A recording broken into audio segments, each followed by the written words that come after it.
and breast in women. One of the important objectives for nutrition and physical activity is also for the quality of life.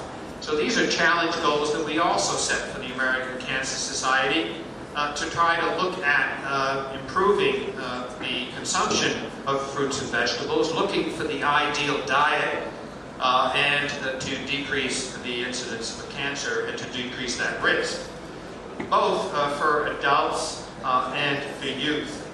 One of the problems in youth in the United States, as some of you in the room know, is that if you calculate the number of servings of fruits and vegetables in our American population right now, and our children, it is about 2 servings of fruits and vegetables a day. It's come up from 1.5, so quite low. Physical activity. We have a great deal of inactivity in the United States, and we have a problem with beginning obesity.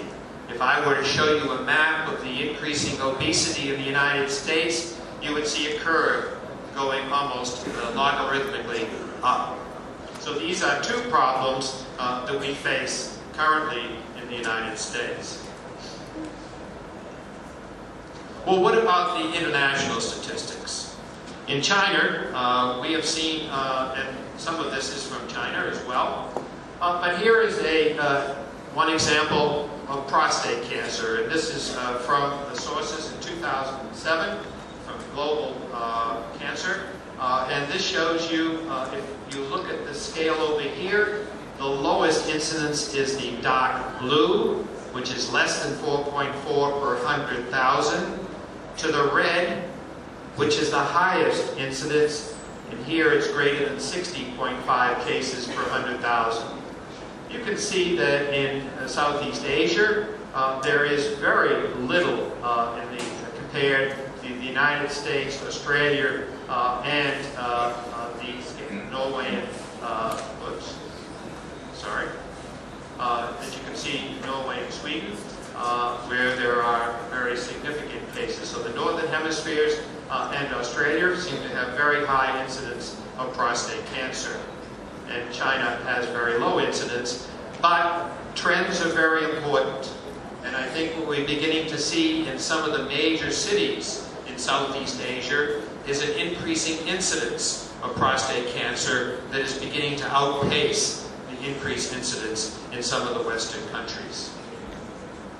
This is lung cancer, and again, although the rates in many parts of the Northern Hemisphere, North America, as well as Russia and many European countries, we can see that China, which is 17.5 to 46.7 per 100,000, this trend is upwards, so that there is no question that there is a real concern that this is going to be bright red and probably even darker red in the very near future if the smoking rates in China continue. You can see in some of the developing countries in Africa, there is some beginning incidence. We know we have a problem in some of the developing countries where the tobacco industry is beginning to profess the use of tobacco and giving it out at very low rates of cost. This is women with lung cancer, and we can see that it's almost equal now between the United States and China. The incidence of lung cancer being about 17.5 to 46.7 per 100,000. Lower again, but beginning to grow in the developing countries. This is the age standardization stomach cancer rates amongst males. This is infrequent in the United States, as I mentioned before, but much higher, almost 4-fold higher in Russia and in Southeast Asia. And so one of the issues is why, and we could talk about that as one of the risks. Similar to men, this is women with stomach cancer, and it shows very much the same thing, the lower incidence in the United States compared to the East. And this has to do with certain processing of food as well as tobacco. Finally, in the breast cancer incidence rates, we can see that breast cancer is greater than 76 per 100,000 in the United States and Canada, and also many parts of Europe. But in China, it has been about 16.6 to 22.5. But again, talking to many of my colleagues and hearing some of the data yesterday at Fudan University Cancer Hospital, this rate is in the major cities in China is significantly above and is very much approaching the gold color, and if it continues, will soon be in the red color as well.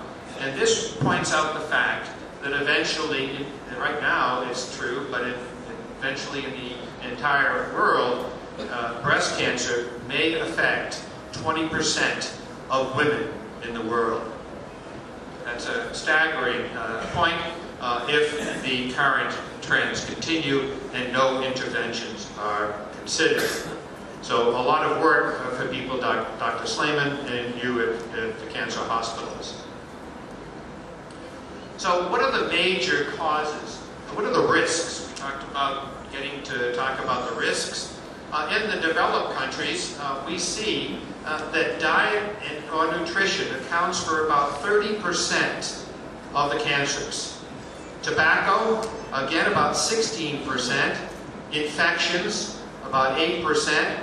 Occupational exposures, 5%. Environmental pollution, about 2%. Genetics and other factors account for about 39%. And sometimes these are a combination of all of the factors mentioned before. In developing countries, the major difference is an increase in the cancers that are related to infections. Hepatitis B, hepatitis C, Epstein-Barr virus, and other types such as human papillomavirus. These are all very much the types of infections that are causing our cancers and worldwide. So the major risks for cancer are tobacco, and again, this is probably the leading cause of cancer. Obesity, as I mentioned, major cause, and it's beginning to progress in frequency. Infections such as HIV,